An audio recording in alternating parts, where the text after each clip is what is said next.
Good day and welcome to today's session on AI and edge computing and manufacturing.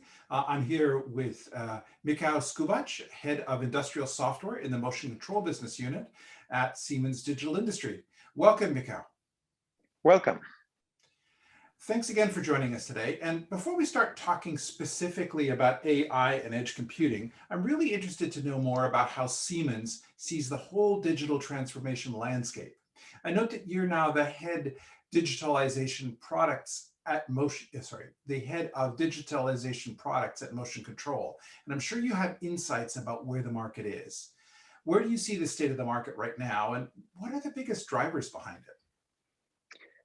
it? Digitalization is definitely becoming more and more a reality for manufacturing. After years of hype with Industry 4.0, IoT, big data, name it, digitalization in the manufacturing context is moving from research to implementation on the shop floor. But still, the degree of implementation is very different from case to case. Some manufacturing players embrace digitalization fully and drive big initiatives. Some others still think it's a passing trend. But I believe an increasing number of companies see digitalization from a pragmatic perspective and simply look for new ways to become more efficient, more flexible, more reliable. Traditional ways of optimizing manufacturing processes are reaching a point of saturation. Digitalization is here to help. Fantastic. So what do you think are the key determinants behind that then? So like we talked about some of the drivers, but I also know that the advent of the industrial edge has enabled the optimal, faster use of data in the field with much lower latency rates. Can maybe you talk a bit about how this is impacting industrial customers you talk to? Industrial edge computing offers a host of new opportunities on the shop floor. In a nutshell, I believe industrial edge computing is a way to combine the world of operational technologies with IT, bringing the innovation, fast-paced innovation to more conservative manufacturing world. Many industrial customers I talk to consider industrial edge computing as a strategic area of innovation, where their competencies can be optimally used without exposing all of their knowledge to IT players and hyperscalers.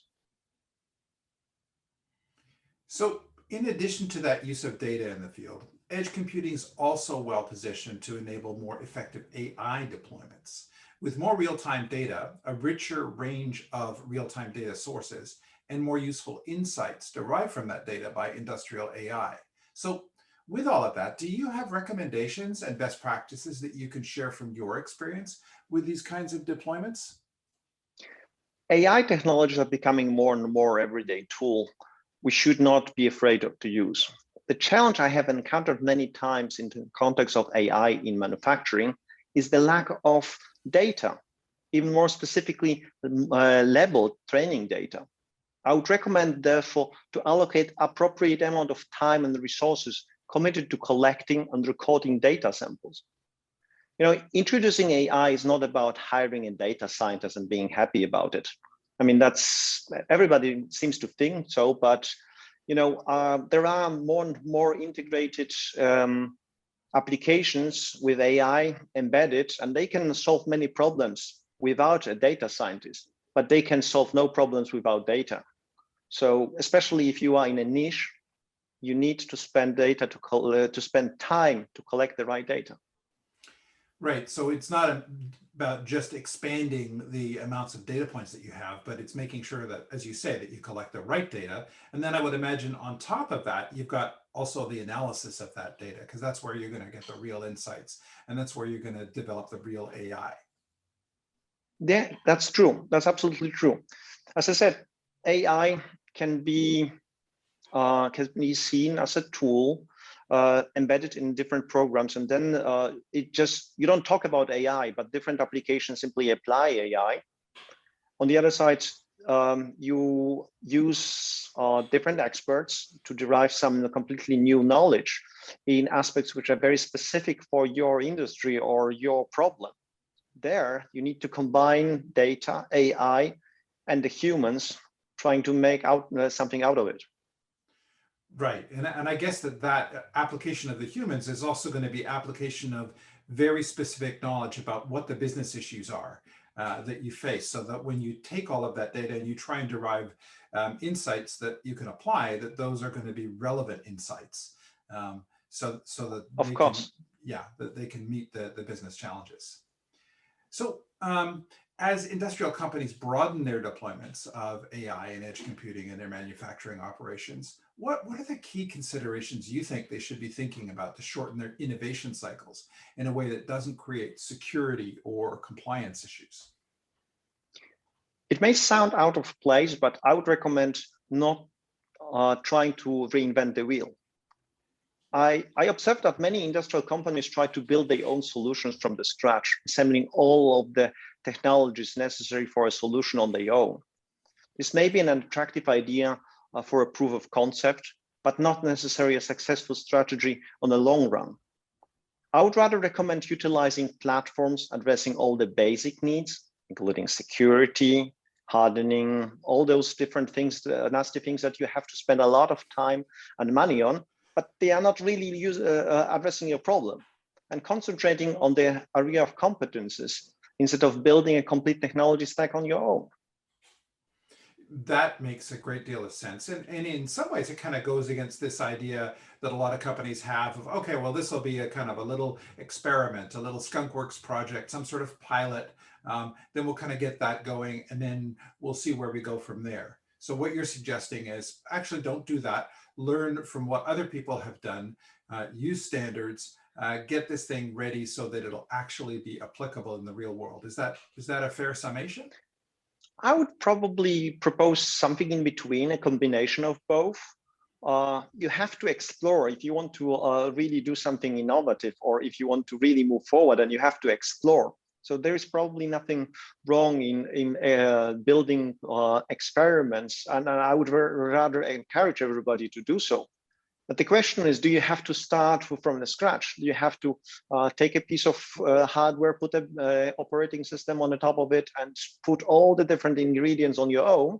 Or whether you start already with some pre-configured elements, with some platform elements, and then concentrate on the innovation, on the experiments on the top, on your knowledge, on where you are an expert, instead of all the IT underneath the hood. Right. That makes a tremendous amount of sense. So one other thing I wanted to ask about, Michal, was in another recent interview, I heard you talking about the application of this technology driving value. Can you maybe tell me a little bit more about how you see this in the current business environment, and why driving value may be more important than ever right now? I mean, with the current business environment, I mean, pandemic, all the different crises hitting us recently, I believe companies are not really looking for just exciting technologies, but they are looking for solutions to their problems, to become, as I mentioned at the beginning, more flexible, more efficient. I think that digitalization has proven the potential to deliver value in different applications. I think that at the moment, we're kind of on the verge of broader adoption. And if you don't adopt now, if you don't generate value with it, then you may be losing because others can do. So I believe that there is no possibility now just to sit and observe. You have to become active. You have to do something. You have to consider what digitalization can help you with, and don't treat it as a fancy technology, but a tool to make work more efficient, better. Yeah, so I think it's very much a case of we're beyond the stage of early adopters. All the early adopters got in early, they adopted, they're getting the advantages, and the companies that are coming in now are almost in that kind of fear of missing out phase, where they really need to be looking at the whole industry, looking at their competition, and looking at what's going on and realizing, okay, this is where I really need to understand how this is going to make a difference in my business. I would very much agree with you. That's exactly where we are. We are on the tipping point, I would say. And I think there is no an alternative than to embrace it and move forward. Great. Thank you for that, Michal. So is there anything that you'd like to add in conclusion that we haven't talked about? I would like to just emphasize that digitalization matters and it changes. It changes the way people work, and don't be afraid of it. Embrace it. Well, thank you very much. And thank you, everybody, for joining us today. It's been very informative. Much appreciated. Thank you very much.